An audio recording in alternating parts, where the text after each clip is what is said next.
Shalom peuple de Dieu, c'est la sœur Christelle de Kinshasa. Je suis la fille spirituelle de notre papa, papa innocent, pasteur innocent. Et je veux chanter une chanson pour la gloire des dieux, une chanson populaire de notre pasteur Moïse Mbié. Et je veux chanter cette chanson pour la gloire de Dieu et pour dire que Dieu a été avec notre papa depuis l'Hollande et jusqu'ici, et il continue toujours à lui assister et à l'utiliser. Et merci beaucoup. Et tumbu ekwe Yesu afuti nyongo Ngana zana kunda Nayo kimongongo Yesu alobi bima Atoko miko pola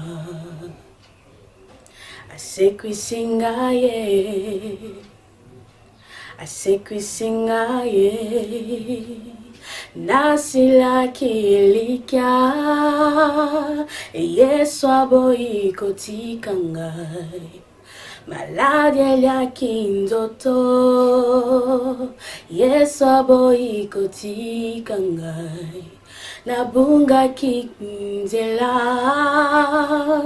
Yesu aboyi kotika ngai Moninga malamwe Moninga malamu Olandingati yawa, olandingati yawa, olandingati yawa Olandingati yawa, olandingati yawa, olandingati yawa Bolingo de kumbio epaya moto pamba olandingati yawa tina kacha koma obimelinga na ndoto avant et comme trop tard osale linga ngolu ngapeli susu nani Boyo banzanga yo Moninga malamwe Moninga malamu Olandingati yawa, olandingati yawa, olandingati yawa Olandingati yawa, olandingati yawa, olandingati yawa Bolingo de kumio epaya moto pamba olandingati yawa Peuple de Dieu, bonjour, que mon Dieu vous bénisse, le Dieu que je sers avec crainte et tremblement. Et ça fait plusieurs jours, nous ne sommes plus en contact, nous ne communiquons plus. Donc moi, Mikoeleke Belé, dès ton message à côté, il y a mardi, jeudi, dimanche, toujours moi koko somoko sur place yangwana et puis ça y est compte en main le lot to renouveler le lot mardi to renouveler l'inabiso la prédication abiso et causons comme avant donc le lot le 24 novembre 2020 tu as dit le 24 novembre l'ambo ça a fait à monene ça a férié et 24 novembre 1965 au Mobutu azwaka pouvoir donc date à lever zalaka classe était musalate ba bavani ndako ba défilé na ba défilé mais makambo changé nous avons quand même changé la tête il est le même hier aujourd'hui et éternellement voilà nalinga kitoke rapidement kotanga na mukanda Jérémie chapitre 15 le verset 9 à 10 Bible Biboui Jérémie chapitre 15, verset 9 à 10, celle qui avait enfanté sept fils est désolée. Elle rend l'âme. Son soleil se couche quand il est encore jour. Elle est confuse, couverte de honte. Ceux qui restent, je les livre à l'épée devant leurs ennemis. Dit l'Éternel. Verset 10, malheur en moi, ma mère, de ce que tu m'as fait naître, homme de disputes et de querelles, pour tous les pays. Je n'emprunte ni ne prête, et cependant, tous me maudissent. Bien-aimé, eloko moko frappé nga awa. Titre matin à Bissau Ezali, son soleil se couche quand il est encore jour. Son soleil se couche quand il est encore jour. Abazuta Sabiso moi Simoko abota kibana 7 ya mibali. Mais moi si après regarder kobota bana 7 ya mibali, moi ça est kokufa. ACP na bana na ite. ACP tant soit tant que ça bana yi, bana ba keba classe, bana peut-être bana musala, tant soit bana babani misala, ba place moko ya bien. Maman ou amona qui passe à kobota. Obi touré d'enfantement de salaka. Et kobota bana 7 na Israël bazala qui ko compter bana basité.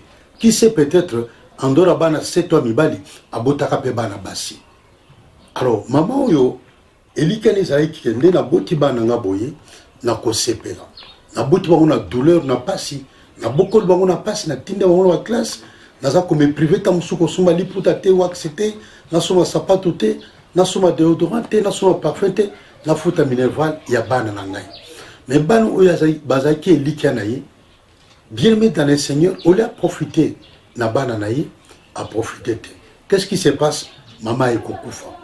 Et kokufa, maman est kokufa, ça dit que a koufi à fleur d'âge, a koufi à zananu elenge, a koufi nous autres zananu makasi, a koufi à zananu jeune.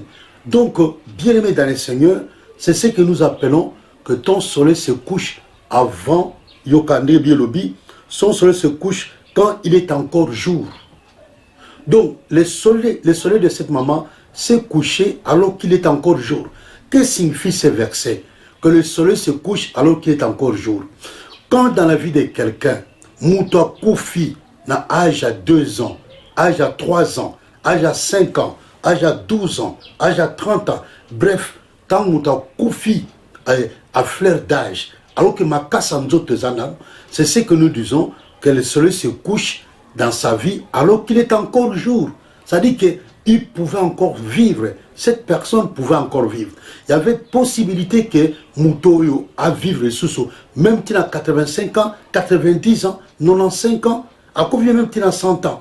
Donc Moutoloko la Job a Kofi rassasié de ce jour. Rassasié, ça dit en français, a tondi mikolonaye. Nous ne pouvons pas dire que Job est mort, que son soleil s'est couché alors qu'il était encore jour. Non. Job est mort, bien aimé, fort âgé, rassasié. Le club Abraham a collé âgé poussani. Et on a lobby, le Bible lobby que vous n'aurez pas les enfants pour les voir perdre. Donc, tant biso tokoza banate, pour ne pas koufa qu'avant biso baboti.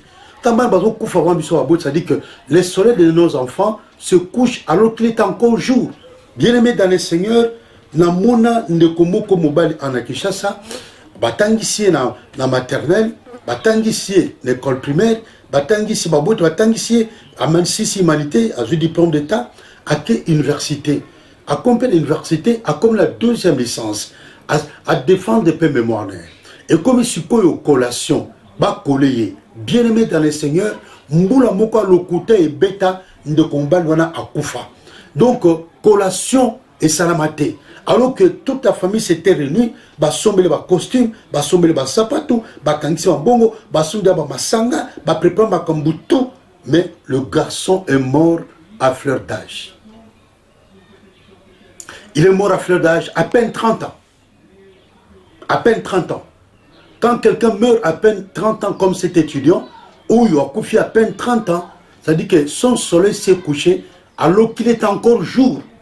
Et on a l'invité, bien aimé, que ton soleil se couche alors qu'il est encore jour. Que ton soleil ne se couche pas alors que tu as encore la force de vivre. Alors que tu as encore la force de vivre, tu peux vivre encore 40 ans, 50 ans. Mais qu'est-ce qui se passe même que ton soleil se couche alors qu'il est encore jour. Dans la Bible, le fils unique de Naïm, sa mère était veuve. Abota kaka mwana moka mobali. Mobali a kofi. Mais atike na mwana moka mobali. Mwana na mobali tam susu akokana elongi na papa na ye. Alors azaki consolation pour la maman na ye. Mais qu'est-ce qui se passe? Mwana ye kobela. Kobela mwana oya kokufa. Maman na bomoy, maman kondi mobali na ye, papa ya mwana, maman zo kunda susu mwana. C'est ce qu'on appelle le soleil se couche alors qu'il est encore jour. Yoka Bible ndege solobawa. Son soleil se couche quand il est encore jour. Elle est confuse. Cette femme oya bota bana 7. Babi, son soleil s'est couché alors qu'il est encore jour. Alors, quand le soleil se couche alors qu'il est encore jour, qu'est-ce qui se passe? Tu es confuse, elle est confuse. Cette femme était confuse, elle était couverte de honte. Ça signifie que, bien aimé dans le Seigneur, cette femme vivait encore. Ton soleil peut se coucher alors qu'il est encore jour. Et lui, que tu es mort physiquement. Au cause de la paix, la vie, aux autres continuent à vivre physiquement, aux ana bon au confité ba konyote, mais tu vis et cependant si ba bomayo.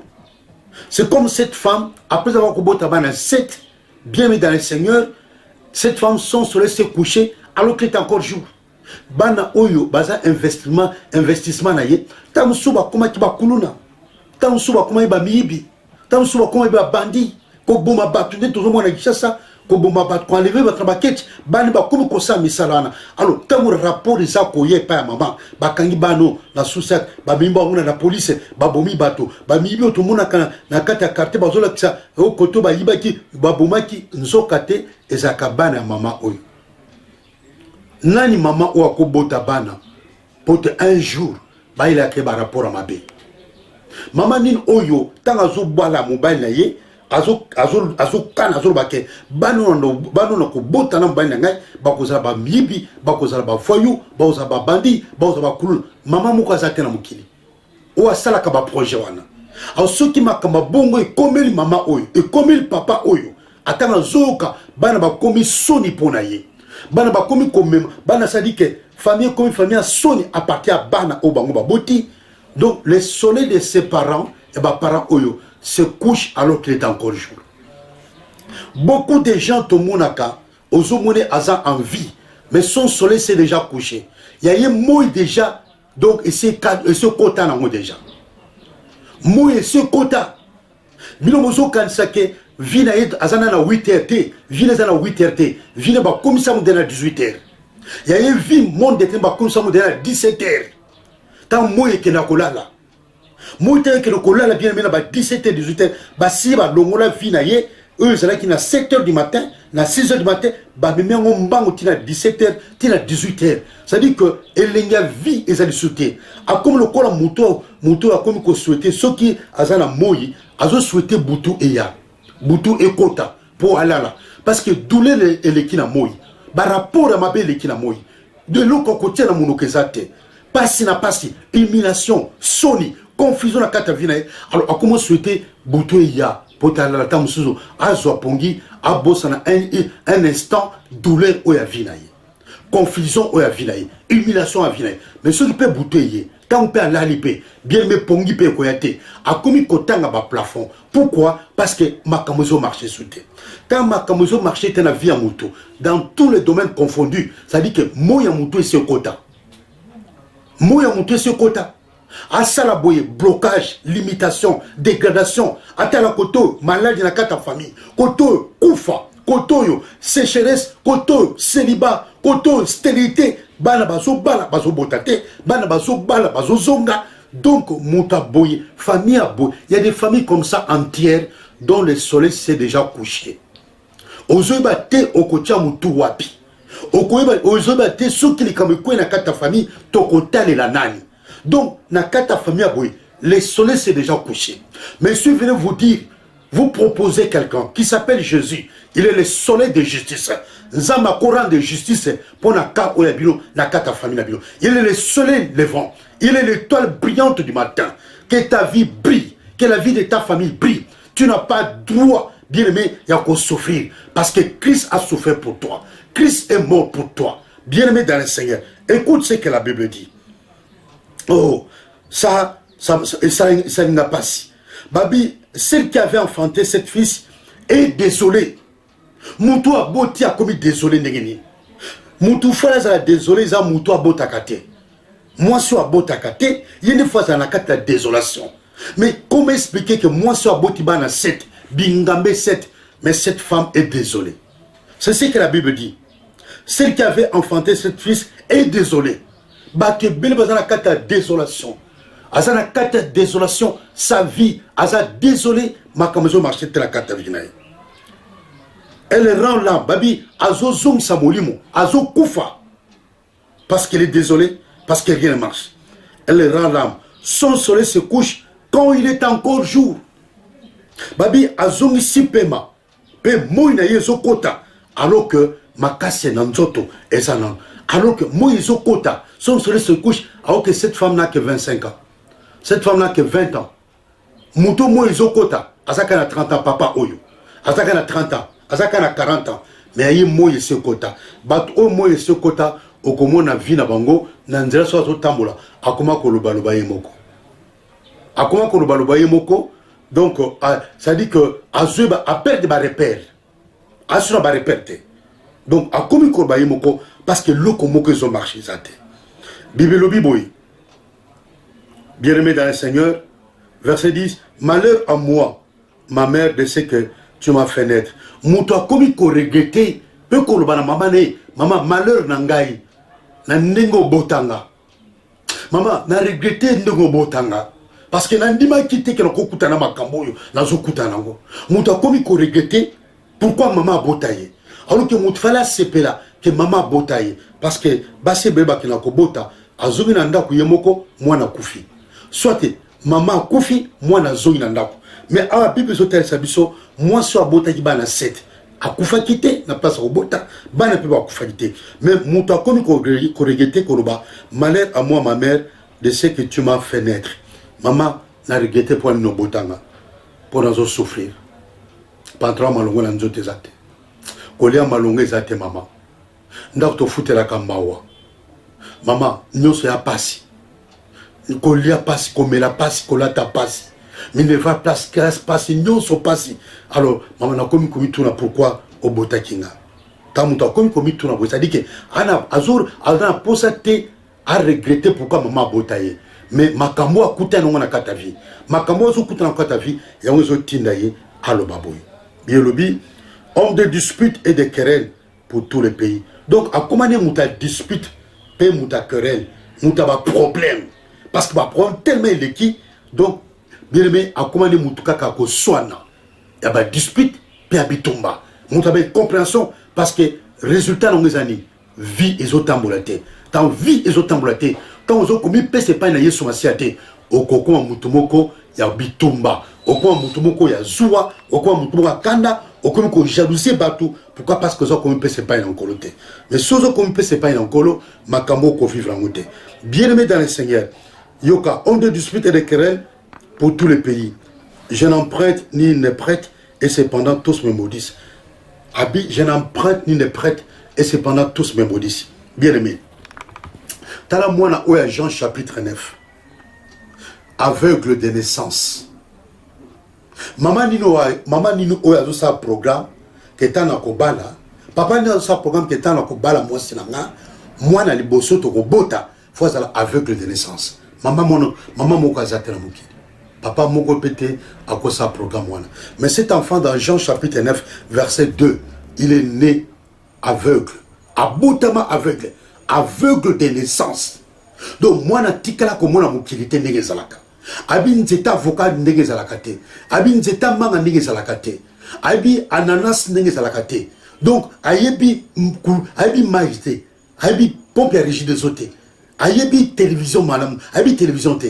Donc pour la télévision aïe bien moté. Combien tu sur la télévision parce qu'à tika la commune la télévision miso ne permet d'être à mon la télévision. Nous sommes tenzamba sali moto. A PC miso pour te moto à mona. Mais ceux qui admettons par exemple, nous avons PC miso, mais miso sont mon la terre. Bien mis dans le Seigneur. Aux allo kola moto basi baboma.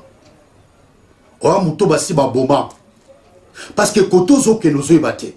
Moi si yo kobala, oyebite so ko lingo sincèrement. bana yo ko bota o kontika ko mona bilongi na bango te bana ka ba emonika bazo mona elongi na yo mais yo zo mona bango te ata ba tie match na télévision ozuka kama kena matoi mais miso zo mona te mutaboye son soleil s'est déjà couché mutaboye moi oya yese là déjà et ce côté déjà parce que miso na yezo mona te makambu tout ya vina esi makate mutaboye yo kandi bi yozuba le quoi dans Luc chapitre 5 verset 18 un paralytique oyo bazaki komema sur un lit bazu paralytique alala lembeto bazo memaye batombola ye batoboli tol kuna likolo bakotisa ye donc mutu bakoma komema bien aimé ceux qui yo bakoma komema na monaka na vie na boulevard mwana moke ya 8 ans ya 9 ans ya 10 ans asimbi papa mokolo azola kisa papa na bisika ni ko senga mbongo azola kisa papa na keba sauter keba kokelu kuna te. Pourquoi? Parce que papa oya mona ka sauter. Alors muntu akomi guide na ye eza mwana oya 8 ans mbongo bazo pesa papa wana papa na azo ba teza combien ata simela maboko boy akoba teza 1000 francs. Ça dit que papa obasi ba boma vina ye papa oyo moi oya ye et ce quota déjà mobile ou à aveugle to sto yoka na ça mobile aveugle moi ça zo linge souté parce que mbongo pesate ye pas aveugle moi pas ça moselezate ce qui a linge qui pour nini na habité moi si a commis ko tromper mobile na ye a commis ko coach ça moi si a besoin coach mobile na kaka ndako mobile a ko yeba nini mobile a ko yeba te parce que ça aveugle et ça même so moi si a aveugle ce qui mobile a zo coach ça moi si mususu na kaka ndako moi mon les até ça dit que mutazana bomoi. Mais moi il a essayé là. Moi il a essayé quota. Son soleil déjà s'est couché. Moi il a essayé quota déjà. Mais à sa vie, à son vivre. Moutounine oyo, biso yenare, à son kouakoué là yé mon côté. Ako matin taxi bisté, ako matin taxi yé mon côté. Bien mais dans le Seigneur, ako kende na toilette yé mon côté. Même toilette na yé, il faut pas que le côté caillé. Ça dit que moutoyo, moi oya yé ce quota. Alors, tant que vous avez nakata vie na yo, et zena mutazulu kako baby sa vie na yo, ça dit que zulu ka moi na yo ekota. Tant nzama zo révéler nakata bandoto que mutu tel boy azulu ka aboma yo. Ozana ba preuve peut-être nakata bandoto zo mona. Otuni pe ensemble. Mais pourquoi na zulu ta bandoto boy? Mutu ye muta sunga ngai, mutu ye muta sarabo punga na sarabo. Mais pourquoi nzama ko répéter so bandoto a Jesus na ndoto so alaki so lisusu. Penzama lobino voix audible que Esaïe ba prophétie pe bini que Esaïe tant ozo mapa que muto aza adversaire na yo aza ennemi na yo azulu ko kota libre ma okota mabele avant le temps ko lingate olia pao avant le temps ko lingate okufa avant le temps ba kondaote avant le temps bien aimé dans le Seigneur. Bien aimé, même si ça ne marche pas aujourd'hui, Job malgré douleur, malgré passé, Ayebaki que son soleil ne va pas se coucher. Il faut qu'au bout que ton soleil se couche. Cet enfant qu'on portait en terre, dans Luc chapitre 7, verset 12 à 13, mon le fils unique, on le portait en terre, c'est-à-dire que pour n'ayer ici, peut-être qu'il n'avait que 12 ans.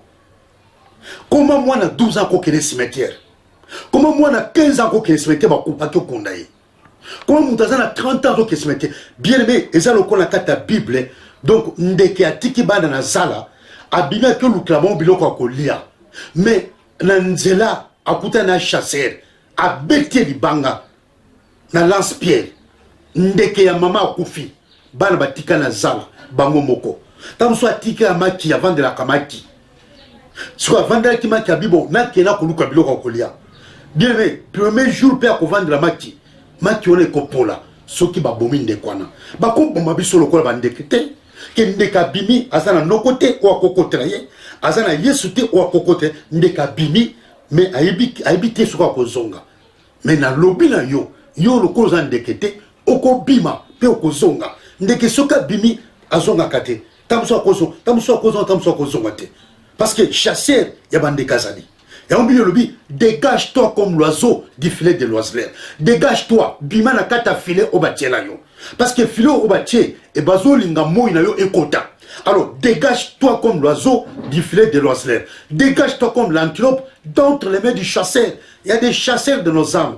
Il y a des chasseurs de ma vie na biso. Il y a des chasseurs de ma grâce na biso. Ba chasseurs de ma chance na biso eza bazali. Oba zolu kapenda vie na biso et beba que notre vie s'arrête. Obi bien-aimé, mouille est une signification. C'est pourquoi Dieu s'appelle, Jésus s'appelle les soleils de justice, les soleils levants. Tala Josué a monique Bitouma Maka Césari. Alors, Azoli a remporté victoire. Mais qu'est-ce qui se passe? Ni les kaki. Mouille est comme Kokende, Kokota. Josué comprend que Moïse ont tambour contre lui. Ceux qui par exemple Moïse Koti, Boutou Koti, c'est fini. Qu'est-ce que Josué a fait? Josué a tellement ça qui Moïse a dit soleil, arrête-toi sur Gabaon. Bien, mais Bible dit pour la première fois, Nzamba yoka mungonga mutu. Ezaki et pas ya Josué. Ezaki na Josué. Nzamba pour la première fois yoka mutu ko mutalobi Nzamba yoki Nzamba kokisi. Josué a tellement ça Moïse. Moïse tellement. Bien, mais yo peut tellement ça Moïse na yo. Tellement ça Moïse na yo ekotate. Moïse na yo ekotate parce que tu as beaucoup à faire. Parce que ma kambe bena no salité. Ma kambe bena ma projet no belé ezana irréalisable. Alors, bien-aimé dans le Seigneur, le puissant de Jacob, notre Dieu, te demande aujourd'hui de dire au soleil de s'arrêter. Que le soleil s'arrête. Moi, est tellement. Moi, Josué tellement qu'il a Gabaon. N'habite au Sozar. Ngai le connaît ça. Moi, nanga est tellement à on Kinshasa. Moi, est cotaté. Bi partout yo zali. Bi sikatu yo zali. Lobana moi na yo est tellement. Parce que ceux qui moi est côté, bien-aimé, au kosa sous makambo basalaka pendant qu'il est jour. Oh, bien-aimé dans le Seigneur, Bible dit que Jésus a dit, mon Père agit, moi aussi j'agis. Pendant qu'il est jour, il faut travailler. Pendant qu'il est encore jour, il faut travailler. Les jours, ça signifie que pendant que tu as encore la force de ton corps, pendant que nous autres, nous avons ma casse, ça là. Babi, okobuka muku attend mino zali. Yango suko bien-aimé dans le Seigneur, bien-aimé dans le Seigneur. Moi, na yo tel misango, so ezana mutu, wazo linga moi no kota, lobana mutuana, telemena mutuana ke, yanga moi ekokota te. Yanga moi ekokota te, parce que ngai fona mona bana ngai, basi sa bakas, baba na misala, babota, na mona bakoko na ngai, na mona pe bakoko na ngai, oui, na mona bakoko na ngai. Moi o yangai ekota te. Il faut na mona bakoko na ngai, na memi mona maboko, na koli. Rassasié de mes jours, j'ai poussé ne si comme moi n'a kokota. Mutu oiseau le kokota sa moi na yo, na zo tindre moto, moto nzana ezikisa et consommer katine. Akoya, akufa, azika, na ko frapper la confusion. Tala, so moi na yo kotier, okoza lokola moi sa bota ibana 7, mais a commis confuse. Azota na kata confusion. Ceux qui moi no ekoti, ceux qui va koti si moi no avant, alors que tu n'as que 40 ans, alors que tu n'as que 45 ans, alors que tu n'as que 50 ans, alors que tu n'as que 60 ans, alors que tu n'as que 70 ans, alors que tu n'as que 80 ans. Bien aimé, ceux qui va koti si moi na yo, au côté mon kata confusion, au collier na kata confusion, collier no cause la confusion, colata no la confusion, ceux qui muta benanda ko confusion, non so libala confusion, fiançailles confusion, non so ko la confusion. Yango na ko boya confusion kata vila. Bible lobi makami balé comme la ki moi sur yo. Wa bote ki bana 7. Confusion na soni. Bible lobi elle était confuse et elle était couverte de honte. Elle était couverte, c'est-à-dire que il y a une couverture qui sonne. Donc, sonne comment il y a la couverture. Nous aussi pas la couverture. Ceux qui m'a lu les alliés, nous avons compte à la carte couette. Ceux qui m'a lu les alliés. C'est-à-dire que sonne comment il y a la couette là. Sonne comment il y a la lamba là. Pourquoi? Parce que, bien aimé, ces enfants, après avoir conçu ces enfants, son soleil se coucha. Tant son bala qui m'a qui bala 7, à ticket la bala 7, mon bala qui m'y tant mon bala qui m'y est bien aimé, elle ne sait pas où donner de la tête. Habiter à Bandawapi, à Soukawapi, confusé au côté, n'a bala 7. Ça arrive comme ça. Papa botissi maman, à balipe maman bien, à botissi maman, et après avoir botissi maman, à qui maman, à qui côté les balles qui Mario, quelque part. Maman tika na kata confusion, famille maman peut famille à pauvreté, ma kamozo si m'a sauté. Après avoir conçu cet enfant, cette femme était dans la confusion. Elle était confuse. Elle était couverte de honte. Oh, Naboyi Eloko et Komelayo. Je refuse que tu sois couverte de honte. Elle était confuse. Et elle était couverte de honte. Bien-aimé dans le Seigneur. Bien-aimé dans le Seigneur, comment ma kamaboy ko salama? Ba te beto zo mona nzela, même la kata vie, la kata quartier, la kata ba famille, ils sont dans la confusion. Ils sont couverts de honte. Alors, na ekolobana confusion, na ekolobana soni, et kangabisakanamo, na kata vinanyo, et pakatambango ekende. La confusion, na eko chassango, na combo qui toka iswasia. Confusion et bima. Na nalobelo komoko boy. Moi, na nzambe faut sala musala. Pour Bible lobi que celui qui ne travaille pas ne marche pas non plus. Ngai on a sala musala na ngai.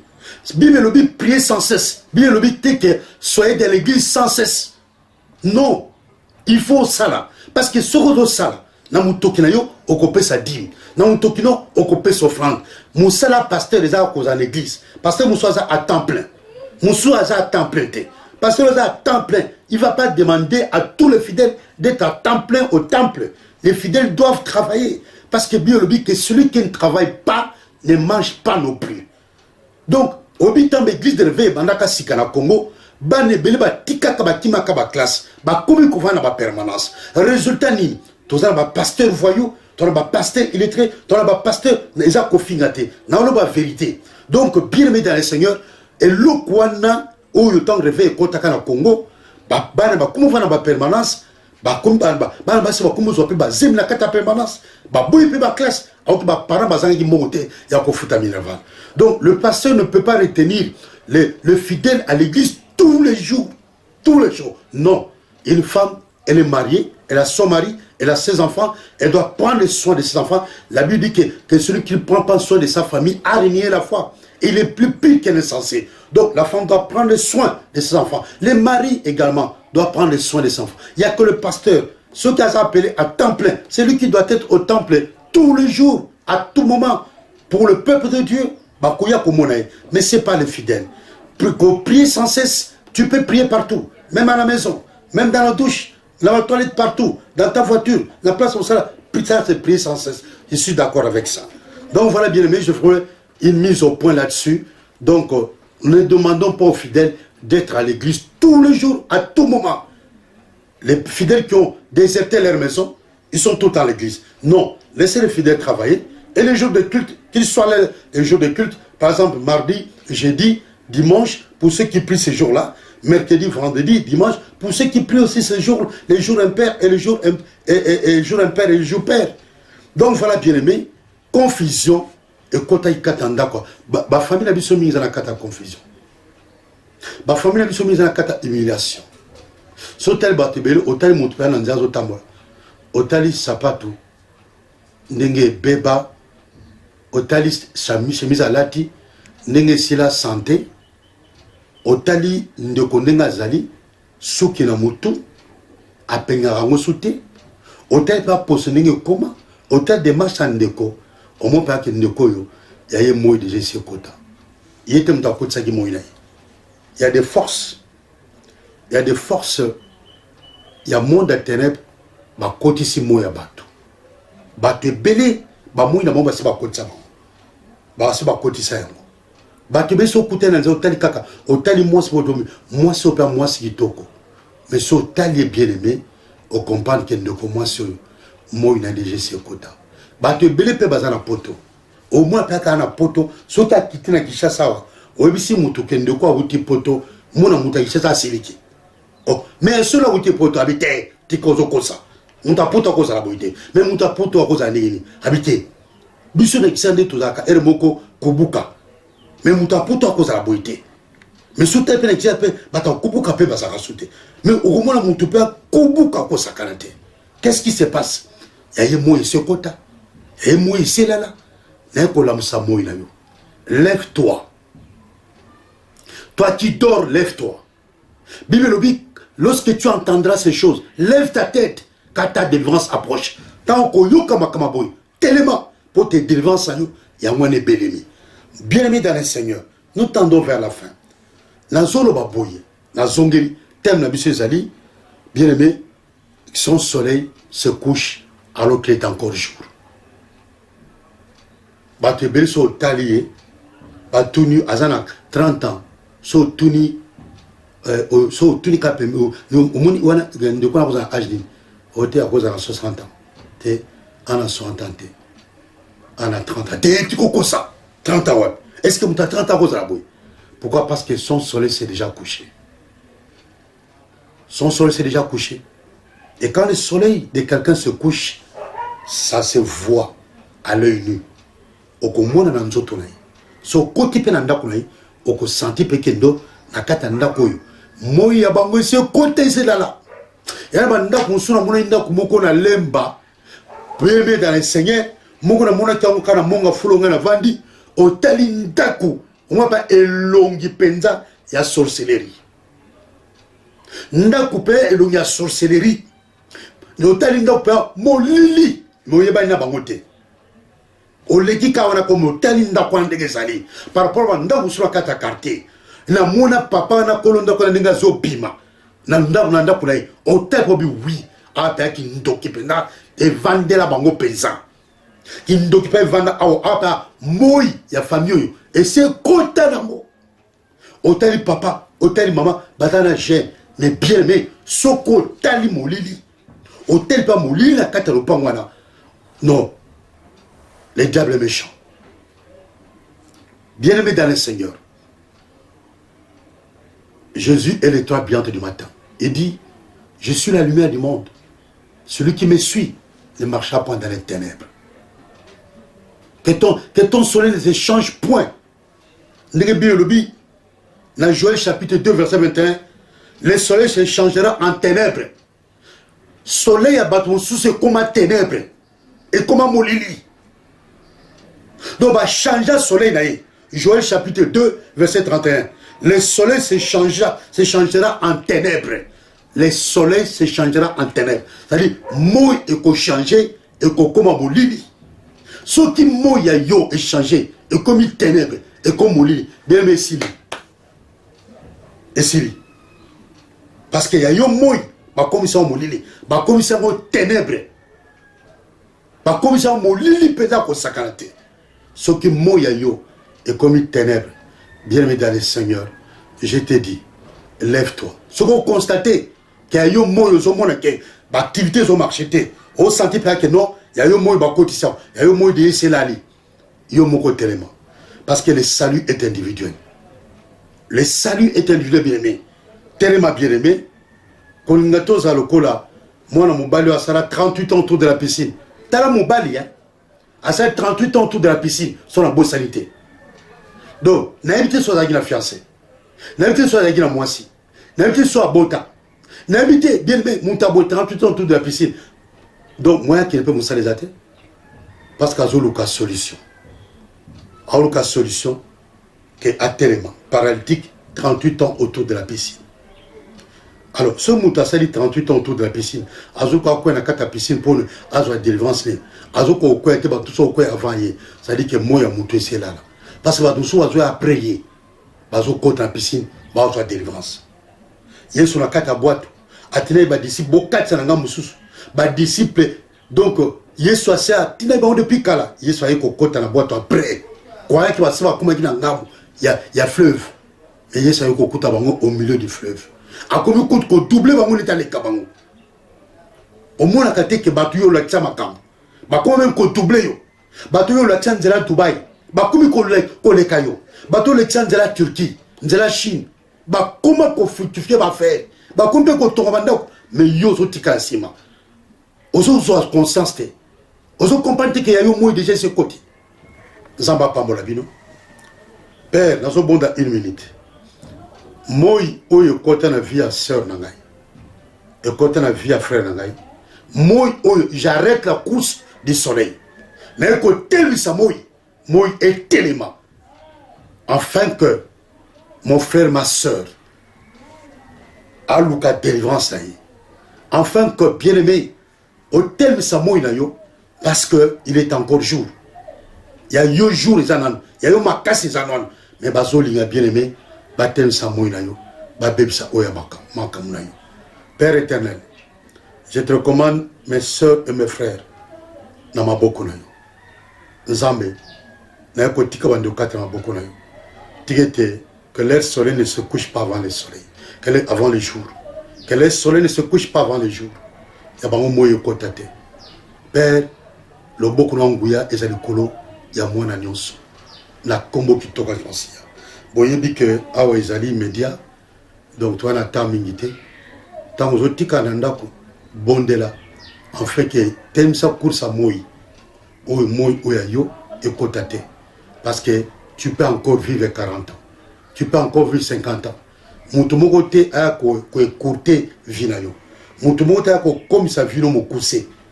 Au koufa avant de tenter. Que mon Dieu vous bénisse. C'était votre pasteur, votre humble serviteur, le pasteur Innocent Maswako, depuis Kinshasa. Merci, que Dieu vous bénisse abondamment. Vous voulez prendre contact avec moi? 081 311 45 06. Merci. Bye. Ciao, ciao.